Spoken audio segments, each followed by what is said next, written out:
Good day to everyone. We will be starting in just a few minutes, so please uh, be just a little bit patient and we'll start in about 2 minutes.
Good afternoon or good morning, depending on where you're at. We will start in just 1 minute.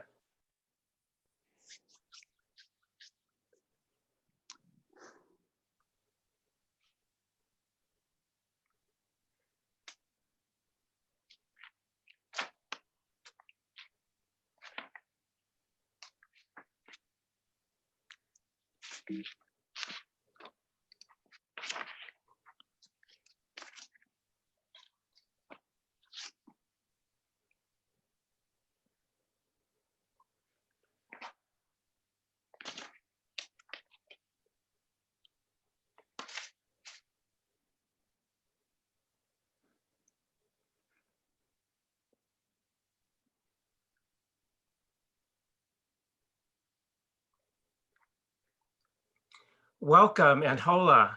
On behalf of the Chilean Planners Network, the New York Metro chapter of the American Planning Association, and the APA California Northern Section, we are excited that you have joined us for COVID Conversation. I am Hing Wong, one of the international directors for the Northern Section of the California chapter of the American Planning Association. The main objective of COVID Conversation is to learn about the diverse experiences regarding this global crisis. We are connecting people, primarily planners, from various countries and regions to share knowledge on how the coronavirus affects the urban setting and how we as planners can create better strategies on rebuilding our cities. David Silva and Roberto Morris founded Plan Red, also known as the Chilean Planners Network. They initiated 4 individual discussions on the coronavirus earlier this year with 4 countries: Italy, Mexico, the United Kingdom, and Germany. David will give a presentation comparing their initial conversations with those countries and where those countries are today in fighting COVID-19.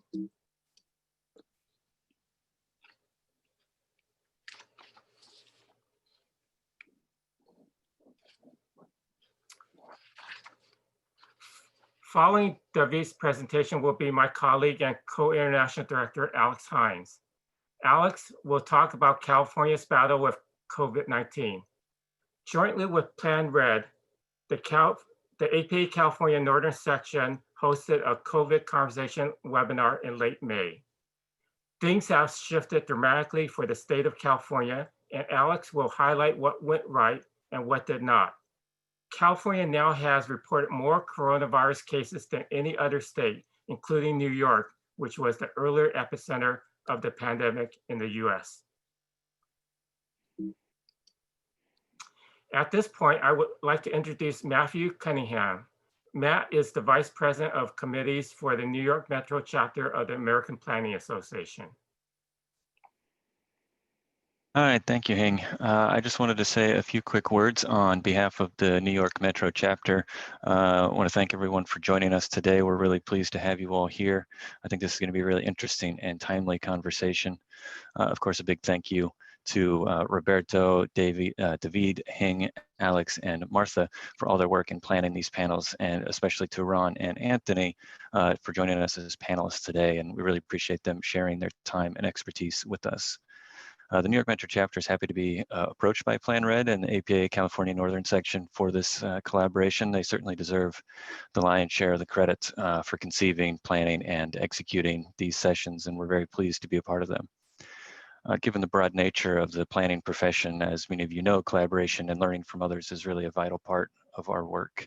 It's a great benefit to our chapter that we get to learn from our colleagues in Chile and California and here in New York, particularly on such relevant and important issues. For those of you interested in the spirit of collaboration, the New York Metro chapter is also partnering with other APA chapters in the Northeast region for a webcast series, and is also planning an upcoming virtual conference with the New York chapters of the American Institute of Architects and the American Society of Landscape Architects. So do please keep an eye on our website for details on those and other upcoming events.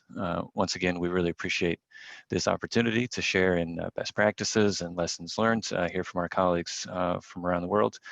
So I really look forward to today's discussion, and I hope that everyone can join us for next Thursday's session as well. So thanks again all, and back to you, Hank. Thank you, Matt. Today is the first session of a two-part series. We will have the second session next Thursday at the same time as today's session. Our panelists for the second session will include Cecil Corbin Mark from We Act for Environmental Justice, Moses Gates from the Regional Plan Association, Louise Young from the New York City Department of Transportation, and Claudia Gonzalez Muzio, a consultant in Chile. If you have not signed up for the second session, you can find the registration link on the top right of this page. Both today's and next Thursday sessions are recorded, and the videos will be posted in the link located on the last page of this presentation. For those who are AICP, which is the American Institute of Certified Planners, you will be happy to know that 1.5 CM credits are offered per webinar. For today's panel, we are delighted to have Professor Ron Schiffman from the Pratt Institute and Anthony Drummond, Director of Land Use for the New York City Council member Margaret S. Chen. They will be asked questions from our moderator, Roberto Morris. The questions are printed in the program. Part of the discussion from this series deals with the racial injustice and how we as a community needs to address that issue in conjunction with COVID-19. Please feel free to ask your question in the chat feature, and we will use some of those questions and comments during the conversation portion of this webinar.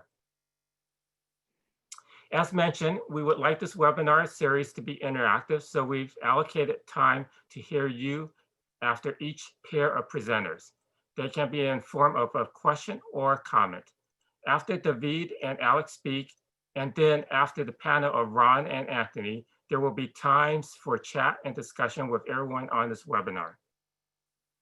Be sure to write your questions and or comments in the chat function of Zoom. And Martha Sickles or Matt Cunningham will select and read those questions, comments to our speakers. You can even start writing and submitting your questions while the speakers are still presenting. We value your participation.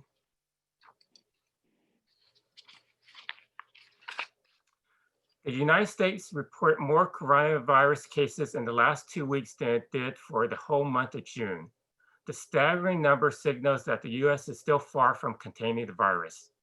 The implication is that it is running rampant across American communities and overwhelming hospitals and medical facilities. Look at this graph.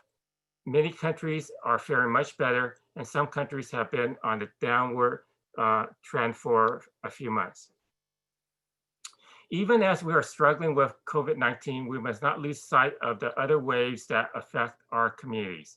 This includes a probable recession mixed with social justice that has hit our country.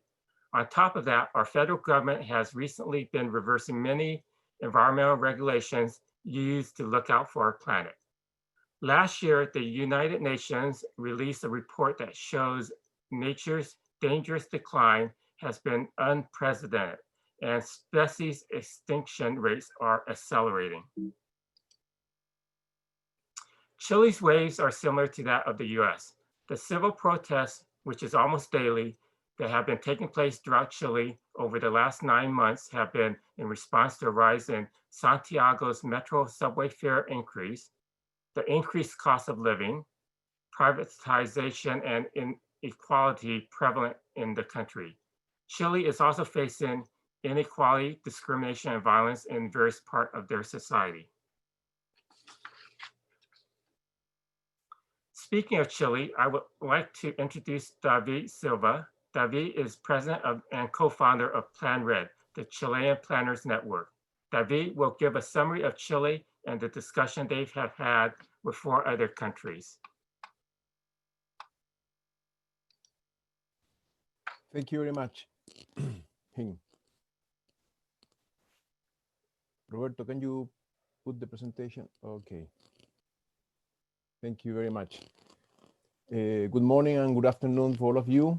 I'm very pleased to be today sharing this presentation. So, next please, Roberto. I think this cartoon was properly explained by him, so doesn't need to say anything else about it. Next, please. So I wanted to share this picture with you. In the left-hand side, you can see a box containing food, which was part of the program that the Chilean government, something like 2 months ago, decided to implement in order to help homes in need. So they decided not to go for money transferences. Instead, they decided to distribute these boxes of food. So you can see a barricade in the outskirts of the city when the people was protesting. They weren't happy about this program because the results were very, very bad. The implementation of the program didn't get all the homes needed, and it didn't went well. In the right-hand side of the image, you can see how is it in the outskirts of big cities of Chile. So I wanted to share this picture with you because something like 2 months ago, the Minister of Health, who was in charge of managing the government response to the crisis, said that he didn't know, and he was very surprised about the quality of life in which many of our citizens live. The conditions of overcrowding and bad quality of life, not access to basic services, water, sanitation, whatever. So I wanted to highlight the distance, the disconnection between the political class and the rest of the citizens. And actually that minister had to step down after 2 weeks when he pronounced that discourse. Next, please.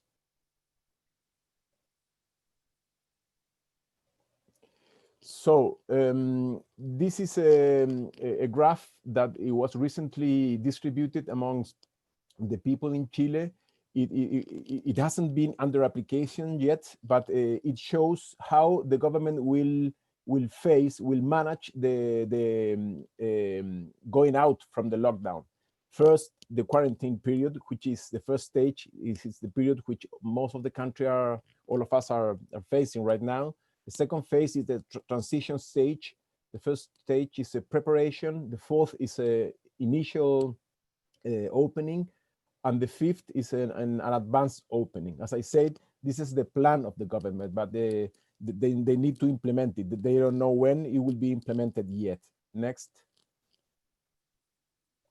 So we are going to do a parallel between what's happening in Chile from March onwards, when the health crisis began, and today. In March, Chile was amid a deep social and political crisis that started in October 2019. Heavy clashes with police and urban violence. The government support was under 15% at that point.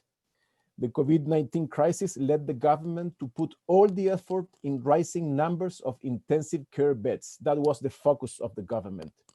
Selective quarantine approach failed. Then a large-scale quarantine was applied to all the population. Poor districts suffered the most with the virus spread in terms of deaths and in terms of infections. Few and delayed economic and social help was implemented. That was the food program, the food boxes program I just talked about. So how are things today? Chile is amongst the countries with more deaths per 100,000 people.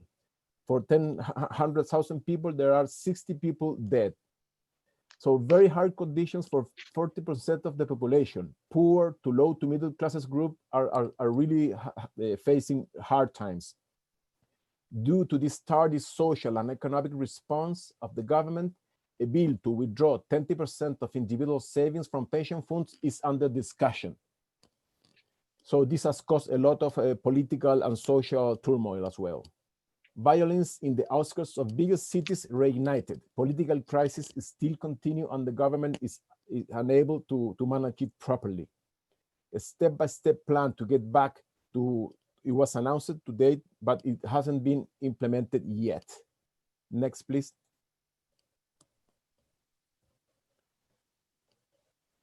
So now we're talking about what's happening in Italy. In the left-hand side, you see how was the situation in March in the Duomo Square. That's Milan, the north of the country, with the police and the military taking control of the situation.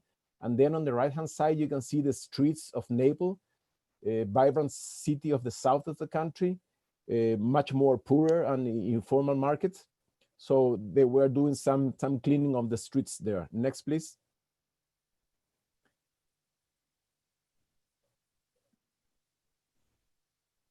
So in Italy in March, restrictions by the government were applied in Lombardy, which is the north of the country. Let's say Milan, Torino, and those cities.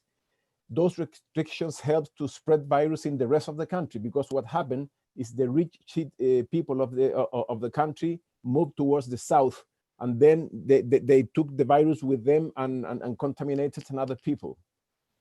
A need to communicate and engage in social relationships feels present for most of the population.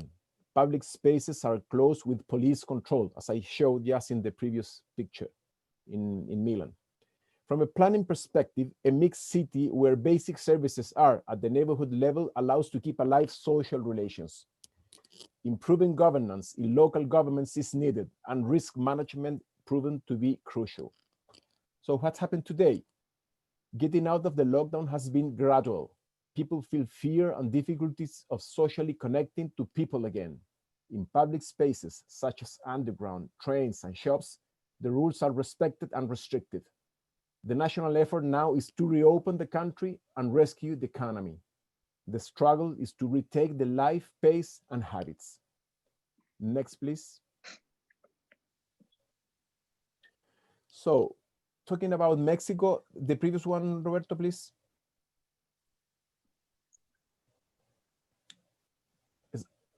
That one.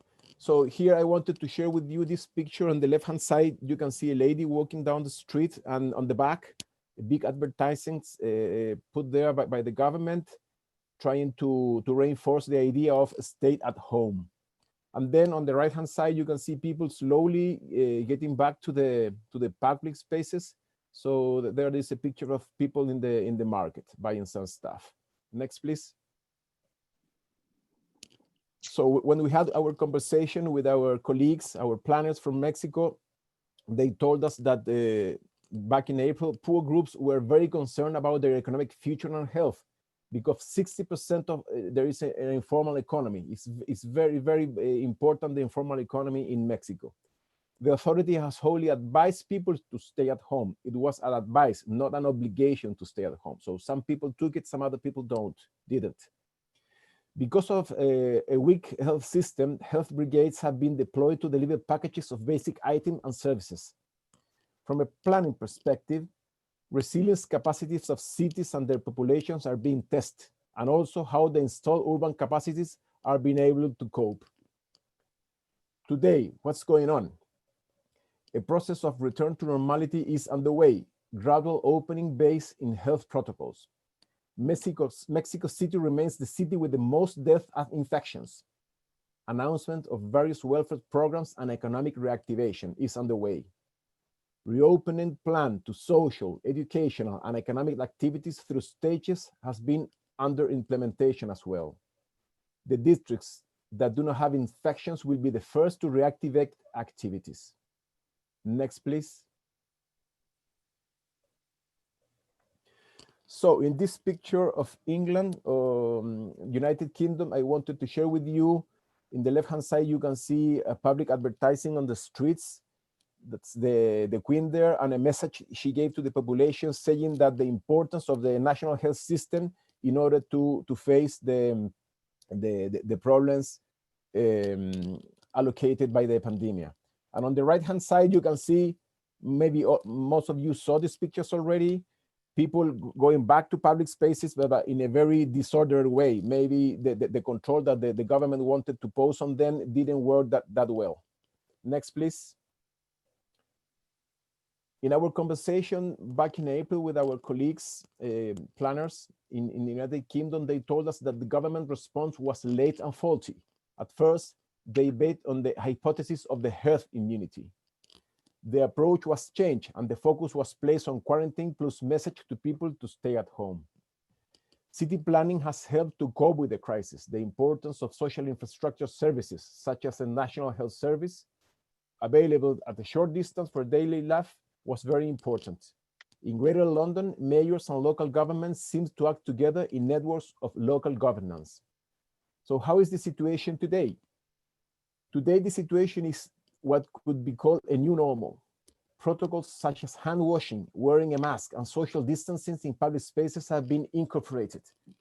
In large cities, compliance with these protocols has been reinforced. Planning. The city of 15 minutes has been very useful to ensure that the population does not take long trips. You can learn, after all, that delay measures by the authority to contain the virus only lengthen the quarantine.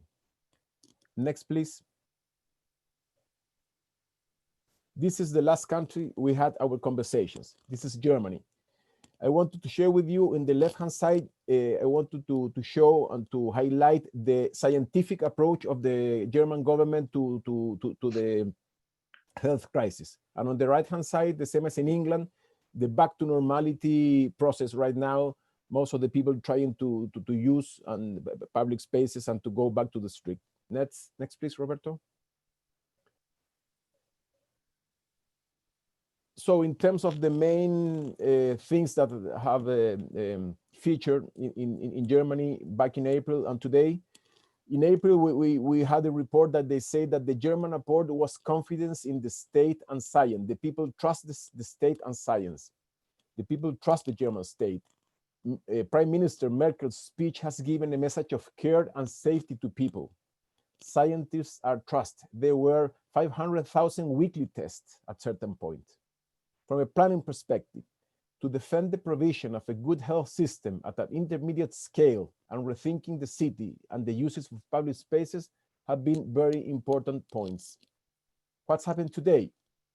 A slow and partial return to a new normality. Many people started going to their offices. The government implemented an application to track COVID on people. The application is interesting, but still does not have enough data or users. The uses of technology helps population to feel more secure and face the crisis. There have been new outbreaks that have been contained. Nowadays, almost everything, restaurants and going to parks, can be done, always wearing a mask and following the protocols. So this is a brief recount of what had our conversation with those 4 countries and Chile. So thank you very much.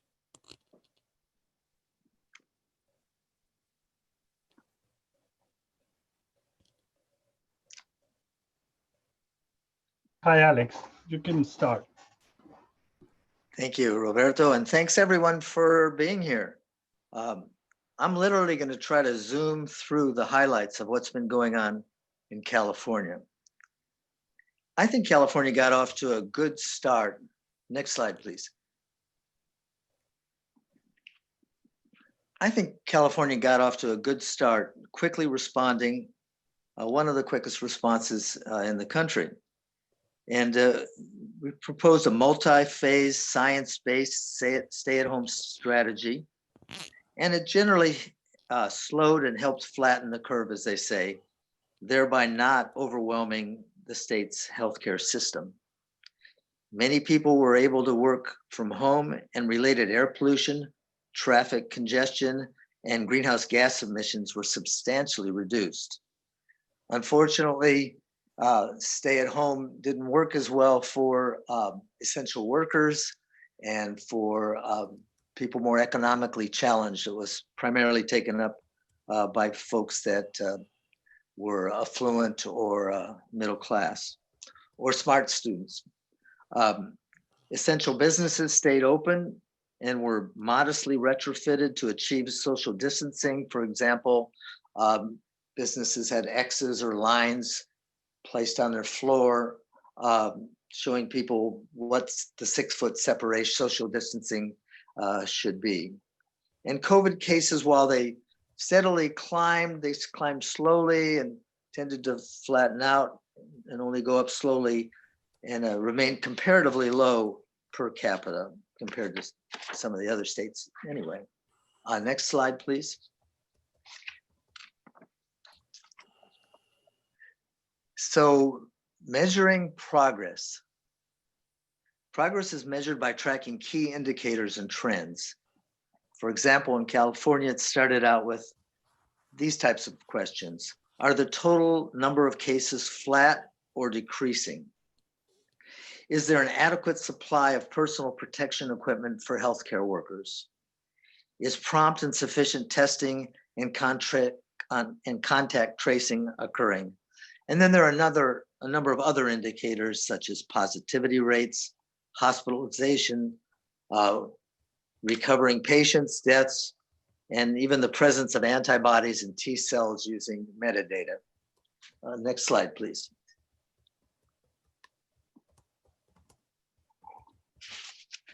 So it started out real good. What happened? It went downhill. You know, at first it was looking pretty good using the techniques that are up on the screen and that I briefly summarized already. But then after weeks and months, past 100 days more or less, the economy was reshaped. It took a hard hit.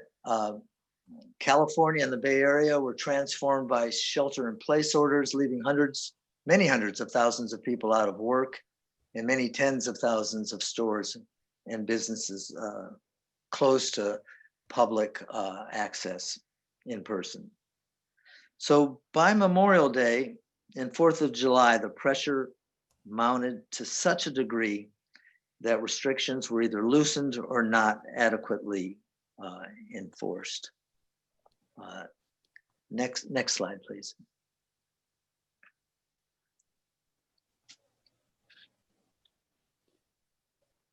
One of the problems that was occurring that was never really resolved was a need for faster test results, because these are needed to successfully trace, isolate, treat, and reduce cases. California as a whole didn't get to the point where cases were being substantially reduced. And so when the economy was reopened without the adequate controls and without penalties or accountability for folks that didn't follow them at first, cases spread. The poor, the elderly, people of color were most adversely affected. And this frustration with isolation, soaring job loss, unemployment, beaches and park closures, it created intense pressure to get back to normal. Not the new normal, but the old normal as quickly as possible. And there was a political debate. Unfortunately, we're a very tribal nation, and One tribe didn't necessarily believe in masks or that this was as important and critical as it was. Next slide.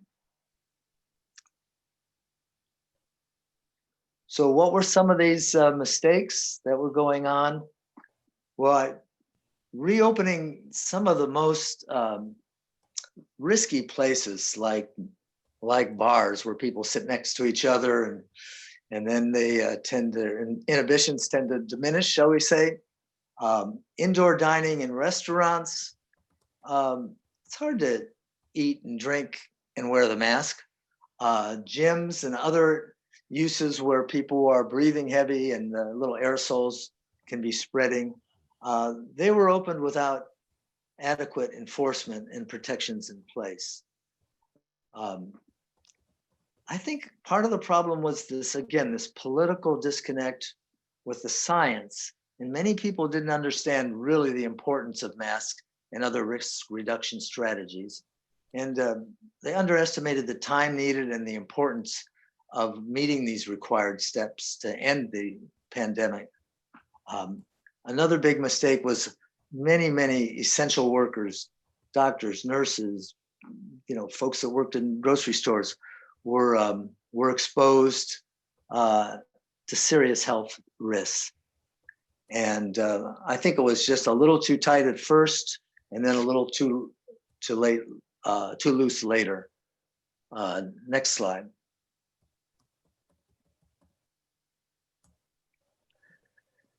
So the reopening occurred, and at first, not that well. And now, next slide, please. And now we have, as Hing mentioned, the most confirmed cases in the United States.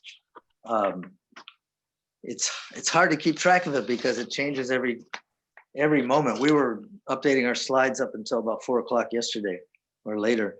But essentially, it's around 420,000 cases, surpassing New York for the most in the United States.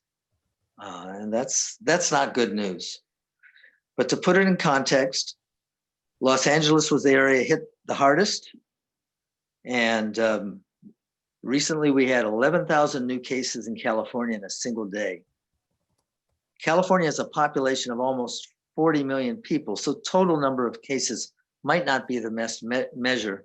But the most critical other indicators are going up.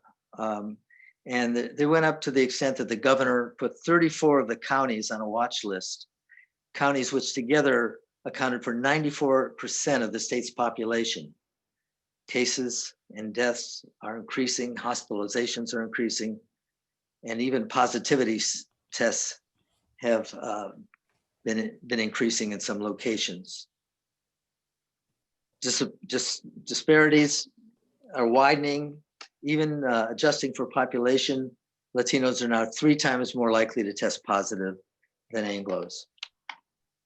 And the highest toll continues to be seniors, of which I've recently become, or maybe not that recently. So I'm a little sensitive about that. 76% of the dead were 65 years or older, and many of them were living in nursing homes. Next slide, please.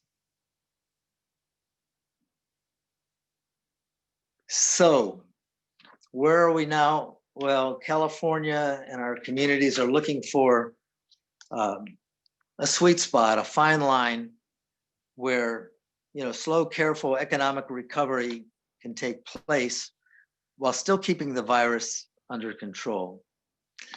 And a debate about the schools is going on here like everywhere else. In California, it looks like many of the schools will not be completely reopening to in-person attendance. Certainly the universities don't seem to be going that way mostly, But even in the elementary schools and high schools, they need to reopen. They really need to be in a place where rapid spread is not occurring. And if they are reopened, strict guidelines to protect the students and the staff and the teachers are required. And they are things like, for all third graders through 12th graders, they'll be required to wear a mask. Obviously, the teachers and staff will be wearing masks, and younger students will be encouraged to as well. And it may be easier to get the younger students to do that than the junior high students, I've been told. So finally, as you know, there's been a lot of social unrest here in California as well as throughout the world. The pandemic exacerbated economic and social and racial disparities. The Black Lives Matter movement has taken root here in California, and there's been righteous protests in support of Black Lives Matters and other issues as well. And I'll close with there's concerns here that perhaps federal troops or unidentified police or recycled INS officers will be coming to California, and we hope sincerely that it doesn't escalate the tensions like has been recently happening in Oregon. And with that, I'm going to hand it back to Roberto and Ron and Anthony. Thank you for your attention.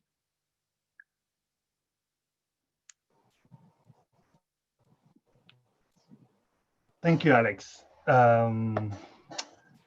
I will, Ron and Anthony, can you open your mic, please? I will start reading the questions. We offered this preliminary question to Ron and Anthony to understand more or less we want to discuss here, but it's quite open. I will read them and later we'll show some images, provocative images. The first question is, how would you characterize the New York or the United States response to COVID and or the anti-racism and anti-police brutality protest? The second is, the high rate of COVID case and death in the United States was surprising and revealed inadequacies in the healthcare and social safety net systems, both areas of much discussion in the national campaigns. Could you discuss your thoughts in these as well as viable possible policy options addressing these inequities? 3, the COVID crisis has highlighted the racial and socioeconomic inequities in the United States. COVID is positively correlated with pollution, overcrowded and lower income communities, and in frontline workers. Could you share your views on this prognosis for effective change? 4, do you think New York City and the United States have the necessary governance or societal capability to create positive change coming out of the pandemic and social justice movement? Have you identified any early signs, positive or negative, of what some outcomes may be? What do you see as key short-term changes that could be made in the pandemic recovery and to address root issues such as systemic racism?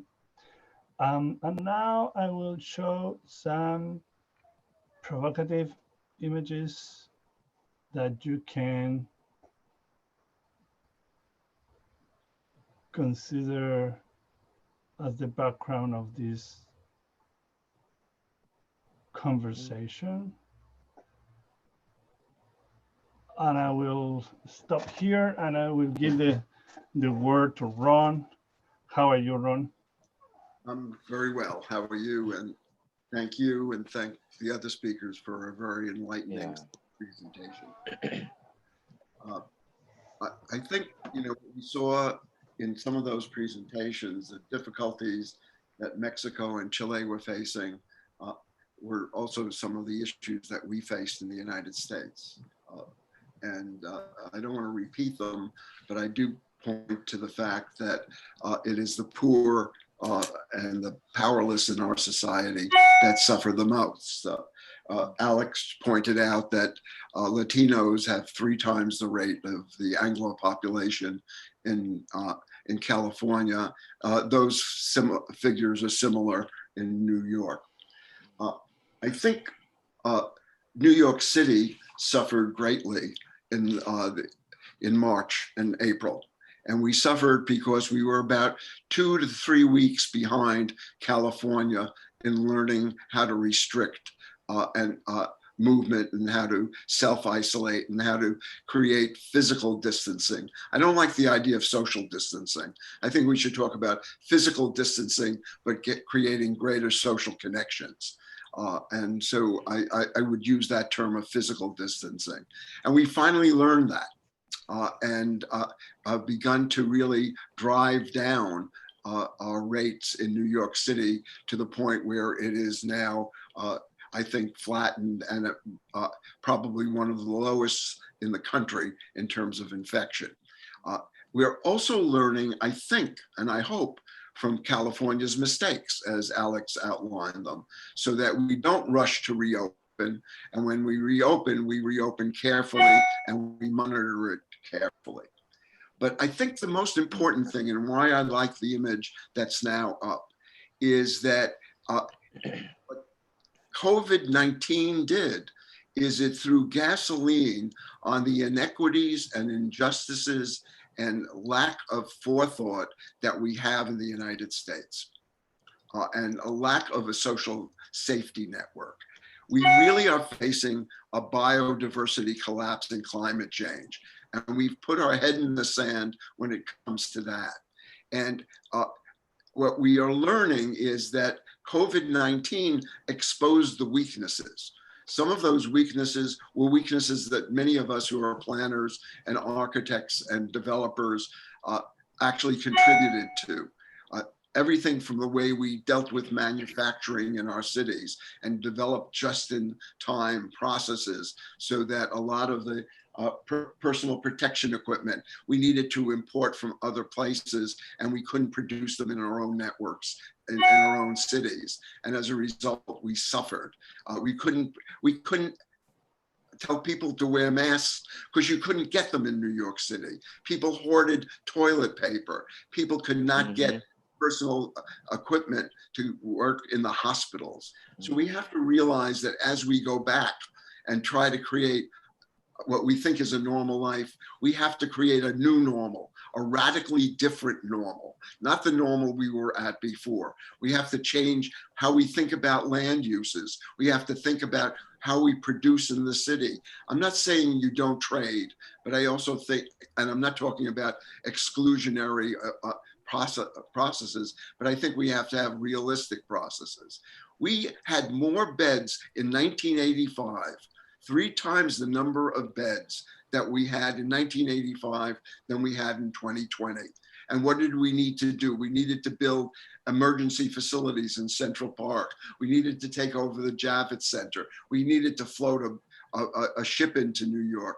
Fortunately, we didn't use all of those to the extent we feared we would need to, but we need to be able to respond to emergencies. You talked about England, and the great thing that England had was a National Health Service. So they had access. The people are being unemployed in the United States because of the economic crisis. And the problem with that is they lose their health insurance. So that's why poor people are really suffering. So when we talk about really looking at creating a normal, we can't go back to the systemic racism that underlied our society, and that the Black Lives Matter movement is basically raising. We can't go back to the point where we have the inequities and the disparities of income that we have today. So, because a lot of those disparities, a lot of those injustices are what led to the weakness of our city being able to respond, to the broken networks that we have in our neighborhoods that don't allow us to respect the essential workers. We applaud them in New York at 7 p.m., but we don't really pay them a decent living wage. We don't provide them with health care.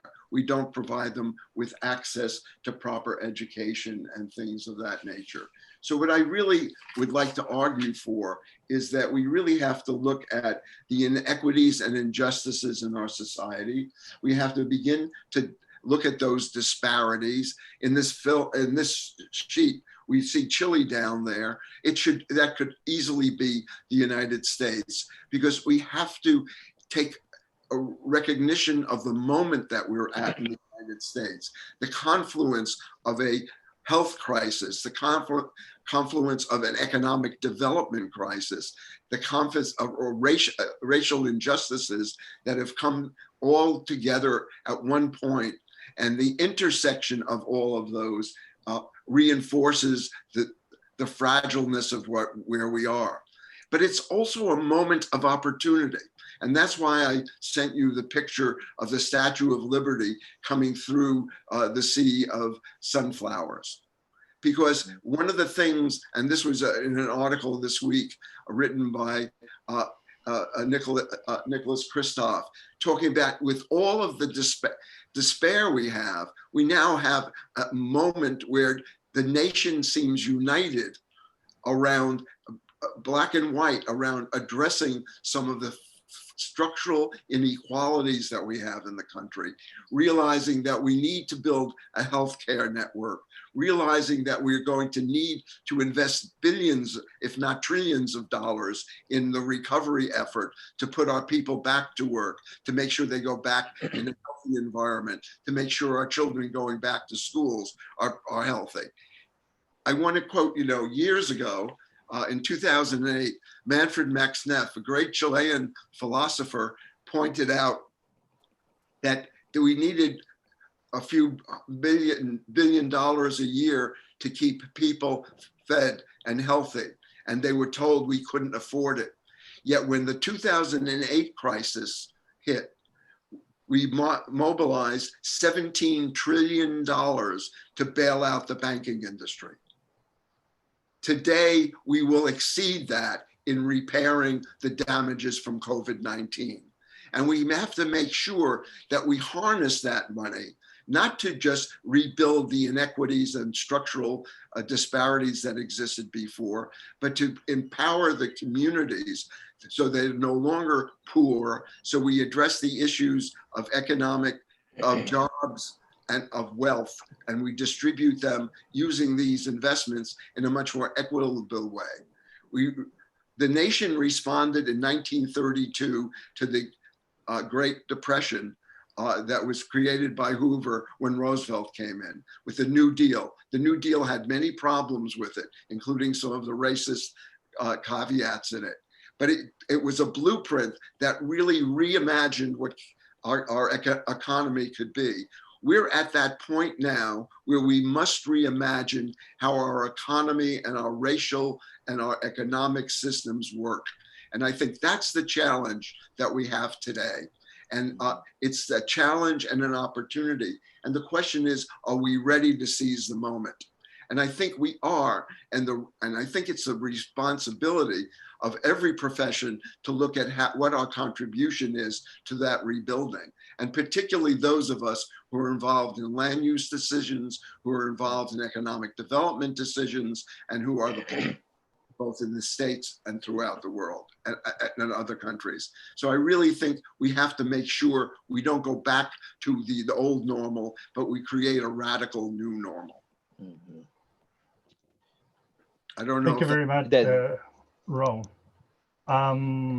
Hi, Anthony. Hey. Your thoughts? Yes, and I just want to say I think Ron provided a very excellent, comprehensive overview, and it's a perfect segue into the aspect of the next steps going forward in terms of land use. But I do want to say, well, first again, to thank the panel, and from a personal note, it's great to be part of a panel here of this type of discussion. I have to say, as a native Californian myself, born and raised in Oakland, it's hearing and seeing folks who from the California chapter, which I was very involved with before I came to my new adoptive home here of New York, the ways of addressing, you know, issues around systemic racism and land use and so forth like that. So I'm very grateful to be part of this panel and discussion here. I will say, just to piggyback a little bit from Ron on the land use aspect, and that was a perfect segue in terms of addressing like the aspects of policies that need to be changed, because that's one of the things that COVID and post-COVID we do need to start looking at, and we need to be figuring out what is that so-called quote unquote new normal is going to be, even from a land use perspective, because what we have done prior, which was already in the case of having some concerns and issues that a lot of communities of colors have addressed in terms of how land use decisions are made, gentrification and so forth. Now going forward in the post-COVID environment, well, what does that mean? What does that look like now? Even here in New York, specifically, we're looking at addressing, well, I will start off and say here, we just recently passed our city budget, which was a big contentious and probably one of the worst budgets in the city's history since the 70s crisis that the council has ever faced, because of the big issue which most other local communities throughout the country have been facing about defunding NYPD and defunding police departments. And that on top of the Black Lives Matter protests and COVID and all that, it just created more of a perfect storm, if you will, of like really harboring all these issues that have been boiling for so long, and in communities that have just been addressing them now have just boiled over. And with that, and our land use and development process, because even here in the city of New York, we have our land use form is called ULURP, which stands for Uniform Land Use Review Procedures. That is the land use development process here in the city. That was cut off at the start of the pandemic, and for the past 4 months has been, for the most part, pretty inactive. Now that come next month, it is going to be reactivated because of even some that are major affordable housing. So how do we address that now in terms of the way we do community outreach, where it was all in person? You have these community development charrettes and people were visually in. Now everything is like what we're doing now through a Zoom or a WebEx, to garner, to get people involved. How the decisions are now going to be made in terms of addressing the inequity of our land use process and housing, of course, because our housing budget was cut, especially on the capital side. So what are we going to be doing now to get that going forward? And how is that going to be prioritized? Because we still have an abundance of housing, mostly luxury, but those are sitting empty. No one can afford the $4,000, $5,000, or $6,000 a month rents.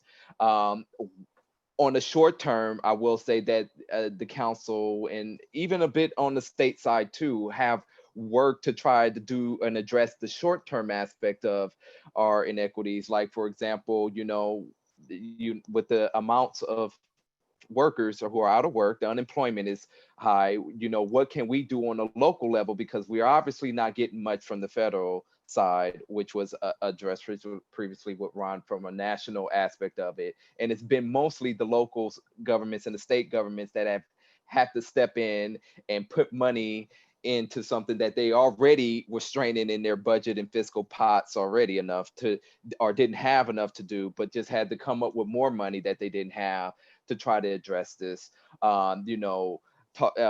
Discussions around council rent and rent deferment, that a lot of low incomes and neighborhoods with people of color that don't have the money to pay their rent, and we're addressing that. We on the council side passed not too long ago a legislation for property, small property owners tax relief, which would pretty much defer out until next year on the property taxes, especially small property owners that have been paying, allowed them a bit of a lower percentage from the 18% to 7.5%, but it also gives some of the property owners who are landlords as well, small landlords, a bit of a cushion or wiggle room, if you will, to help on the financing side, because we know here locally in the city of New York that is a big, not only big issue, but we've been hearing abundance amount of concerns of just how landlords and tenants are going to be able to pay their bills next month.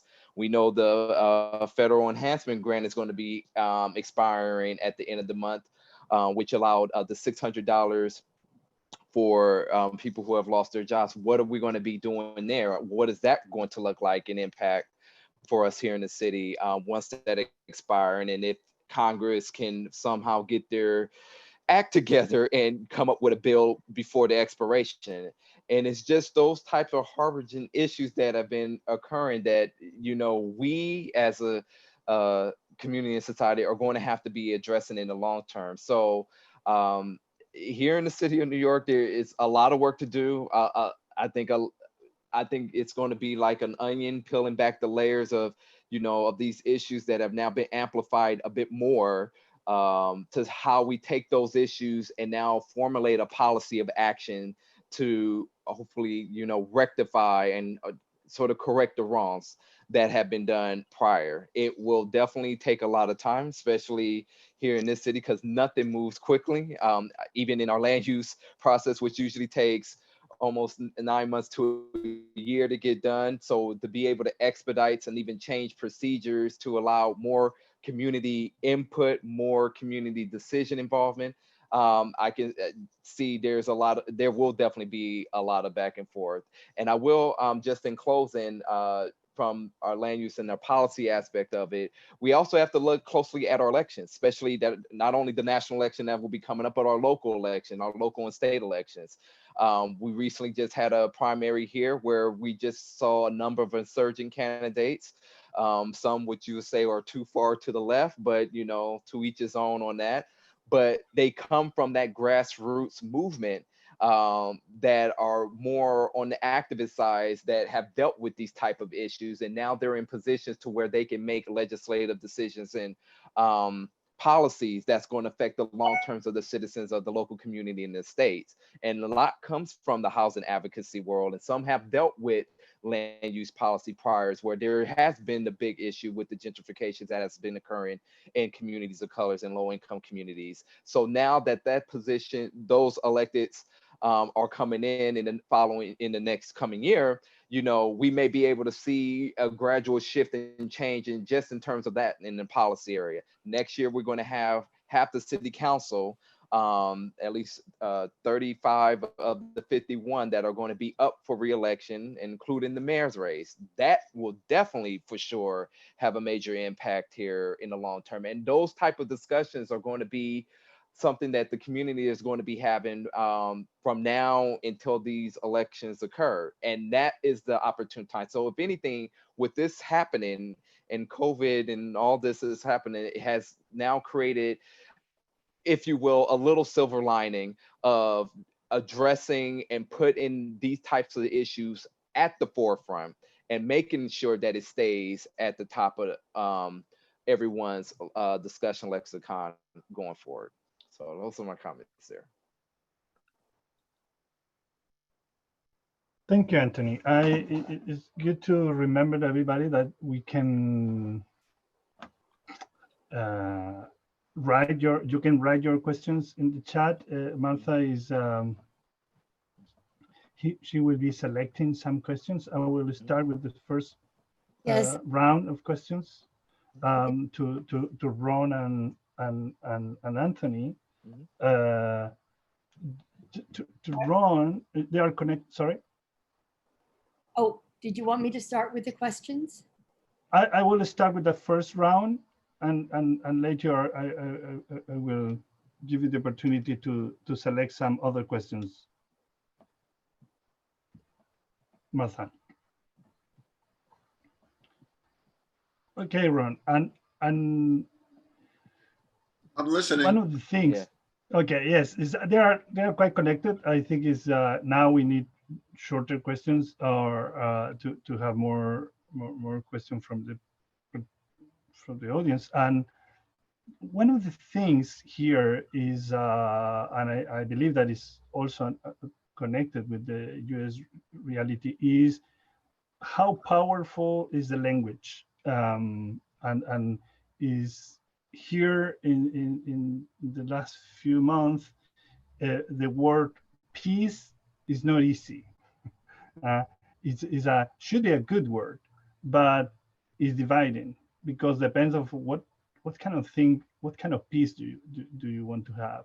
Peace is maintained the same than before, because again, to be against the peace is producing changes, or the new normal. The new normal is also a difficult word, because some people believe that it's more or less the same.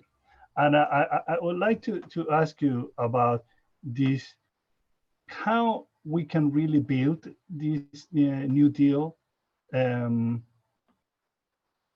really have a real new normal, but in the good way. And that is because sustainable is not enough to have these new agreements that we need. I would like to ask you about the role of the new concept, or even older concepts that we can use to connect people. And that is, I will connect it to my question to Anthony.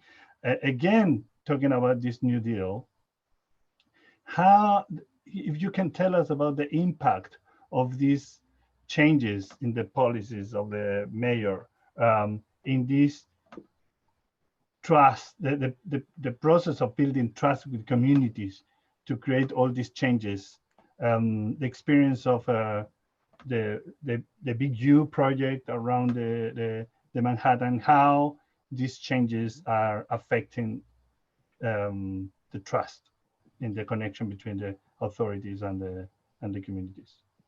Let me try.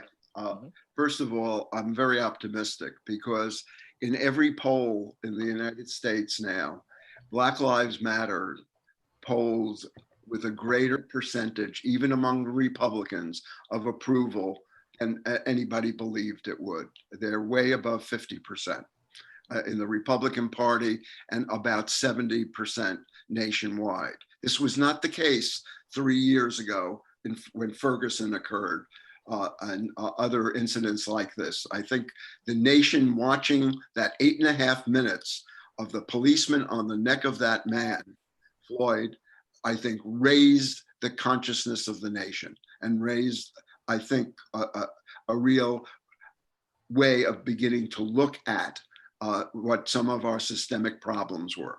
I happen to sit on a board of a group called Race Forward that does a lot of training of government officials, of others, about racism and systemic racism. And we normally get 20 calls a month for assistance. We were getting 20 calls an hour for a number of days, and consistently have raised the number of requests that we are getting for assistance and training to deal with systemic racism, to train their city officials and others on that. And so I think there is much more of a unity out there. If you look at the people in Portland, if you look at the people in Detroit, if you look at the people who were sitting in New York City and who came out in the tens of thousands wearing masks, they were of all colors. They were a united group. They were young and they were old. It was intersectional. It was really there. So we have, I think, the moment to do this. And we also need to understand that we're going to have a change, if the polls are correct, a massive change in the federal government. And we need the federal government very much to invest in what we're doing, to help in the recovery, and to help in the rebuilding of the economies that have been devastated because of the mishandling of the COVID crisis. And in that process, we need to show that we can raise money and that we can really invest in communities. New York State, by the way, and this is something I've been arguing with for a while, has what they call a Robin Hood tax. In the 80s, we collected 0.03% of every transaction on Wall Street. Ed Koch did a thing with that by getting the state legislature to forgive that tax, not to eliminate it. So every day we collect taxes on transactions on Wall Street, but we forgive it the next day, that same day, excuse me. That law exists. That would generate $18 billion a year for New York State. And I think it's time that the governor and the mayor went to Wall Street and said, look, we want you to work with us to see how we can take that money and invest it in building an infrastructure that lets us adapt and mitigate for climate change, that makes us develop the kinds of institutions that we need to make sure we can deliver health services to our people, to make sure that our caregivers, primarily women, are paid a decent wage, and begin to look at how we use those resources as a demonstration. Use New York State, again, and New York City as the bellwether of what the nation could do once we have a thinking and dedicated Senate, Congress, and President. And I think Thank you. if we don't take advantage of that now, we'll never be able to do that. Yeah. Thank you. And to address the question in terms of that building trust in the process with the trust with the community in regards to like infrastructure, like the Big U that you just mentioned, I think that's something is still trying to be worked out even over time. I know there's been quite a few community meetings that have been occurring around that project. And the project is what we're here in New York. It's called the ESCR, which stands for Eastside Coastal Resiliency. And then there's another project that is handled through our New York City Economic Development Corp called LMCR, which is the Lower Manhattan Coastal Resiliency. That ties in the project that loops to the tip of Lower Manhattan, then up near Battery Park City in the World Trade Center area, which they have done their own through the Battery Park City Authority in terms of addressing the climate resiliency around that. And for all factions of the community within that area, they have raised concerns, especially in a post-Sandy environment, that, you know, not only looking at to protect these communities from any future rise in sea level and climate change, but also too from the aspect of just pure infrastructure.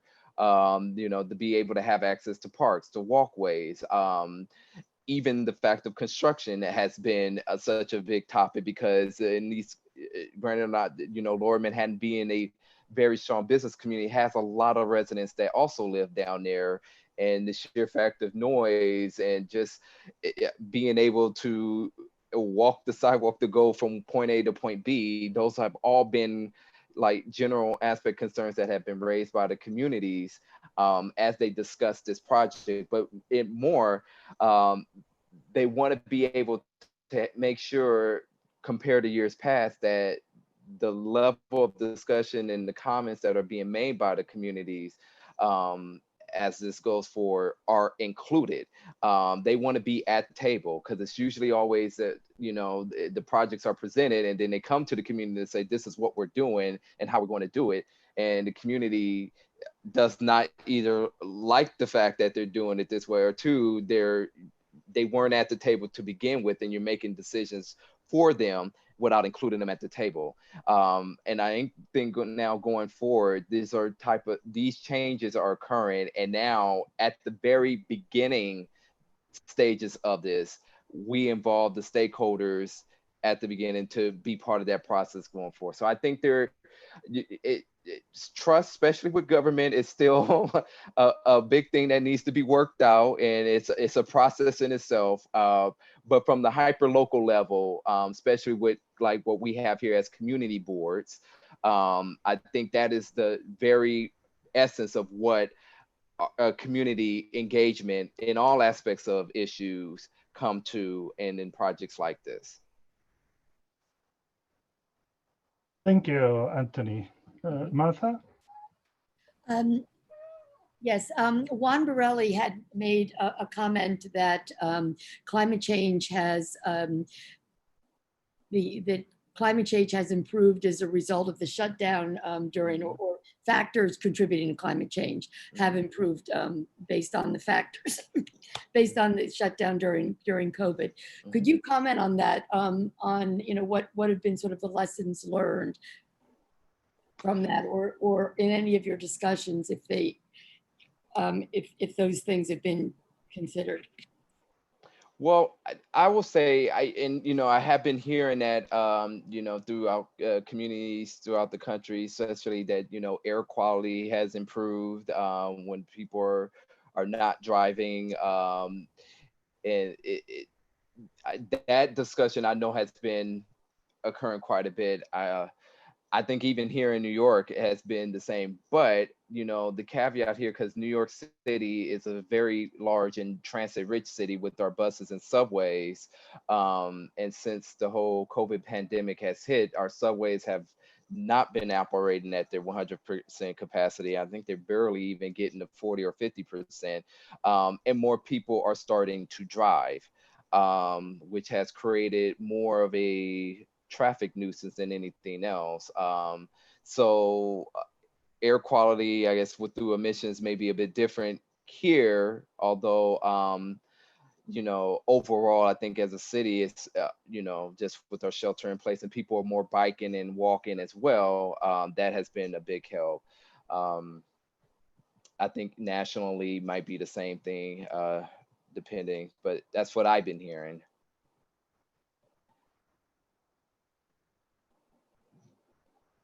Ron, did you want to comment on that? I think Anthony hit it straight on the head. I think as we see the recovery, you're going to see more and more people getting back into their own individual capsules rather than using mass transportation.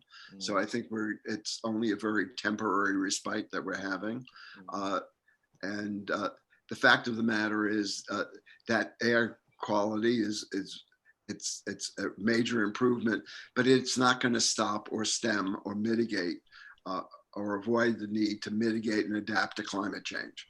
The climate crisis is an impending one, and we need to make sure we address those issues and not lull ourselves into a delay.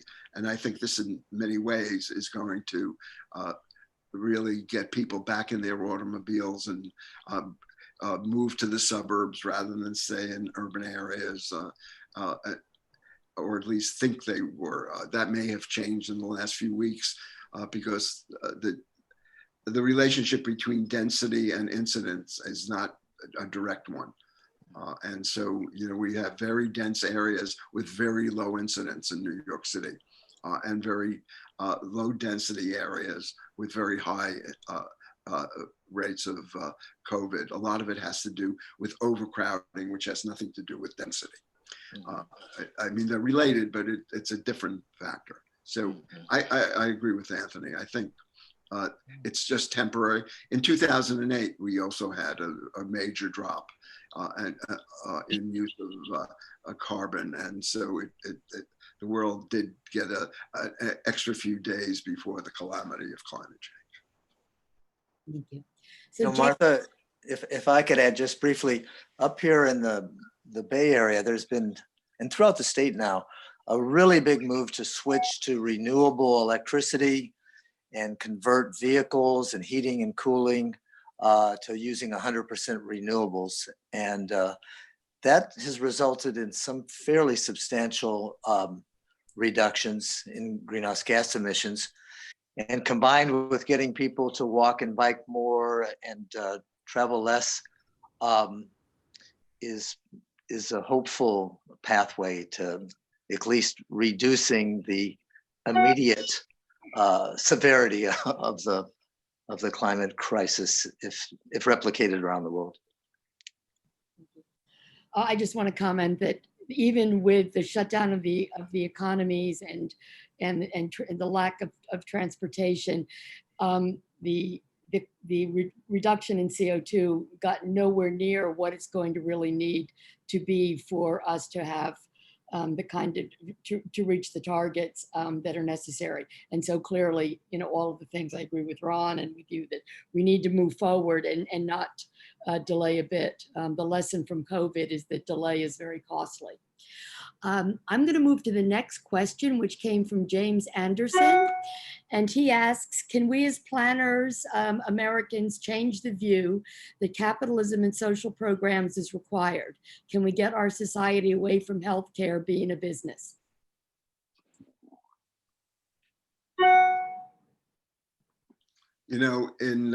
I mentioned 32, what saved American capitalism was the reforms they put in place to make sure that the economic disparities that were growing at that time didn't continue. And so there was a lot of adjustments, and that our economy grew and grew in a very healthy way. Tens and millions of people went from being low income to being middle income in the country. Everything really did well until we had the Reagan Revolution, at which point that progress stalled and has continued to the point that our economic disparities today are almost where they were in 32. It seems to me that because of the moment that we have to reinvent the way we think about our economy. I think some of us who've worked, and I know Martha has, in Eastern Europe know that communism failed because it wasn't a democratic form. I believe that we have to find a humanistic or communitarian form of capitalism, or of rethinking our economy, and that you have to shift the ownership and the massive ownership from 2% to the 98%. And how do you do that in a way that stimulates competition, stimulates innovation, and at the same time distributes the benefits of the economy? I think are important. The UN has now called for a guaranteed minimum income. To think about those kinds of things in the United States. We have to think about a healthcare system, because if one individual doesn't have healthcare, it jeopardizes us all. If anything is a lesson from COVID, is you have to have everybody participate in the healthcare system. Inequities towards one become inequities towards all. Okay.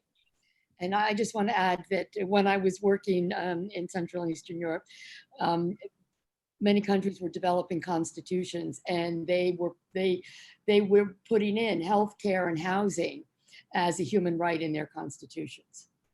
We did, as a part of the Marshall Plan, where we helped Europe begin to rebuild after World War II. We helped them develop their social approach to healthcare. We didn't do it here. Roosevelt wanted to do it, but he couldn't do it. And so this is something undone for too long. And I think we have to start looking at healthcare and housing as a human right and as a guarantee of our Constitution. Thank you. So Juan Borelli wrote that is related to the anti-racism changes. Are there also planning for health-related urban design lessons that have been learned as a result of the pandemic?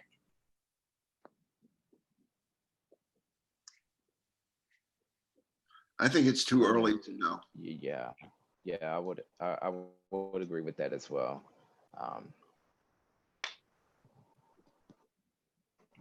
Okay. Yeah. I think we respect the need for open space. And I think we know that people yearn to have places where you can socialize and interact. And perhaps we have to reinvent our streets, not only to have access for bicycles, but maybe to shrink the number of streets we have and to create more public spaces and denser urban areas. But those are all speculative at the moment. Right. So another question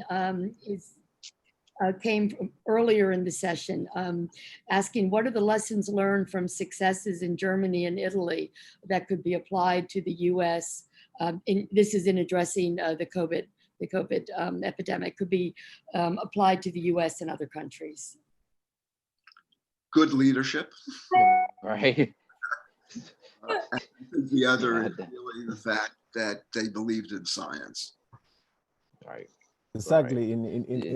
In the case of Germany, the strong faith in the state and the role the state took in order to get aligned with science to face the COVID.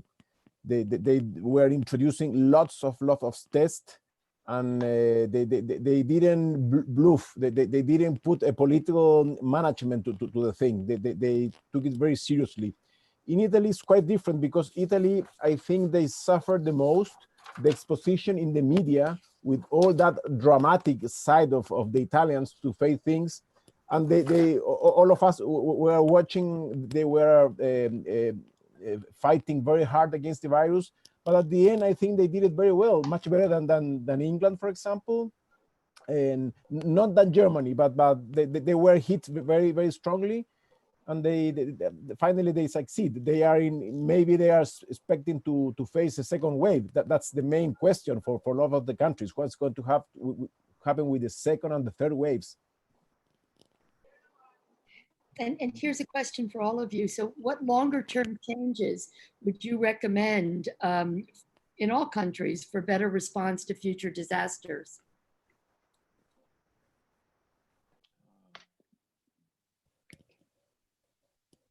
I think our Chilean friends should answer that. They are the disaster specialists of the world. Right. I'm thinking they should also offer what we should be doing more than what we should be offering for them, just given our past responses. But yeah, I agree. I think investing in the social capital of communities, so that because the first responders are your next door neighbors. And I think we really have to build and address issues of poverty and inequity. I think that's the most important thing. The second thing is that we really have to look at our land uses and understand that we're going to have challenges and major disruptions in the future. Today's New York Times, and I haven't read the article, or really predict that within our lifetimes or within our children's lifetimes, the climate change will create such disruptions that there'll be mass migrations throughout the world. And we begin to see that today. We know, that a lot of the wars we see were mitigated or were instigated rather because of conflicts around that emerged because of climate change and droughts and the need for food and the displacement of farmers.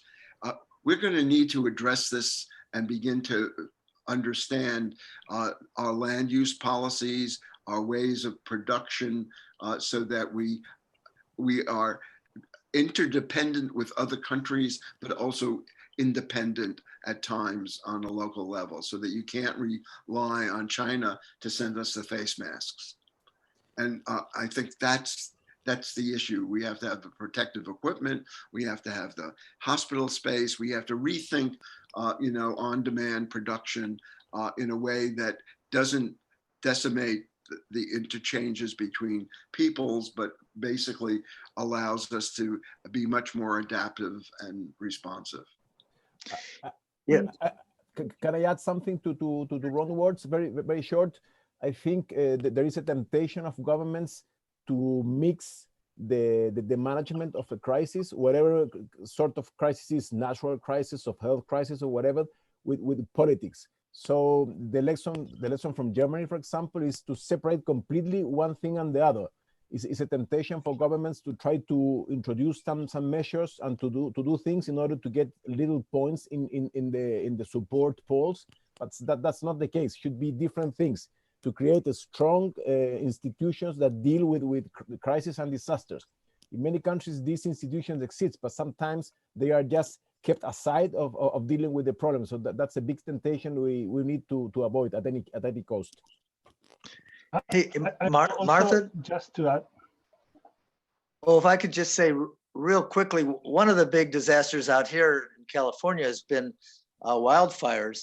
And one of the lessons I think we can learn is more local distributed power, primarily, again, renewables and microgrids. So you're not overloading the transmission system, which has been connected to and proven in court to be one of the causes of these fires that have been decimating Northern California. So I would like to say just very shortly one comment on that. I'm reading here to Jacqueline Kramer. She said, yes, unfortunately, Chile is famous for disaster, which is true, but I think we need to move to be famous not for the disasters, is how we can deal with crises, because is that of course we will have a lot of events in the future. We had in the past and we will have in the future, but is how we can really learn about them is the way how we can move to face this crisis and the next crisis in a different way, because we are not rich enough to be losing resources in the way how we have been losing in the last 20 years. That is, of course, is a very long history of losses. Roberto, we have about 3 minutes left. So do you want to do a quick summary and just encourage people to sign up for next session number 2 next week?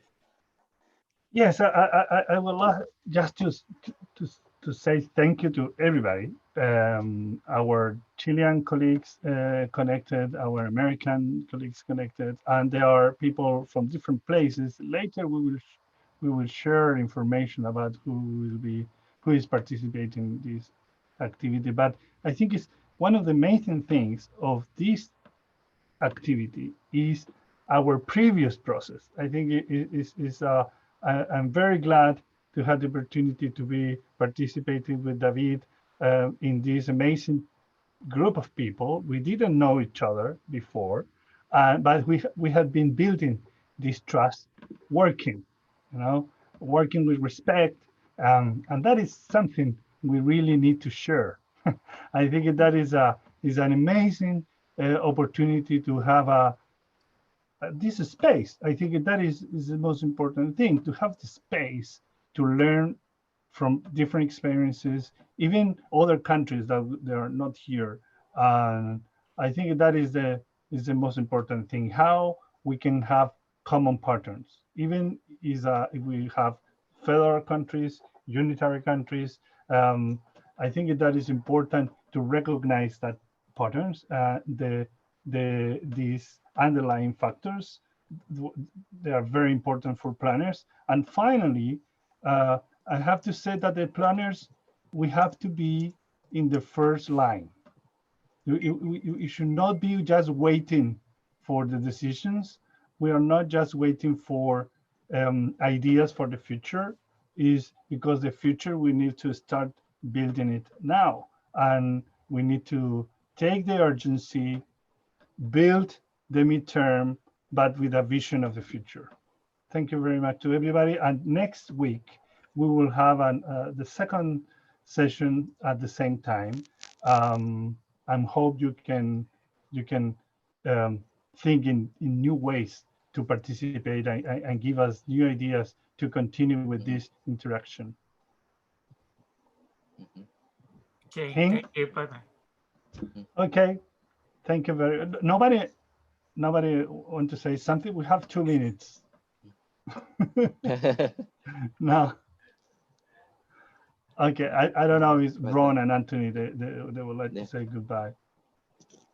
Well, I'll just go ahead. I think it's William. Are you? Yes, I'm here. Are you there? I'm here. I'm with the Edna Valley marigolds in the background. 15 minutes from my house. So I think this is the COVID-19 is a particular kind of challenge for planners that is forcing us to understand what the public health people have been telling us for a long time. And that the problem that what we can contribute to this is that the public health planners basically divide the world into two groups of actions. The therapeutic actions, which are drugs and immunizations, and the second, which they call non-pharmaceutical interventions. Well, it's the non-pharmaceutical intervention area where the planners can really make a contribution. So I think the challenge for us is really to make sure that we have the conversations with the public health people and understand them and make our own contribution, because there is a big contribution to be made. We haven't just figured out how to do it yet. Agree. Definitely agree. Thank you very much, William. Thank you very much, everybody. See you next week. Thank you. Bye-bye. Thank you, and see you next week. Bye-bye. Ciao. Bye-bye. Thanks a lot. Take care.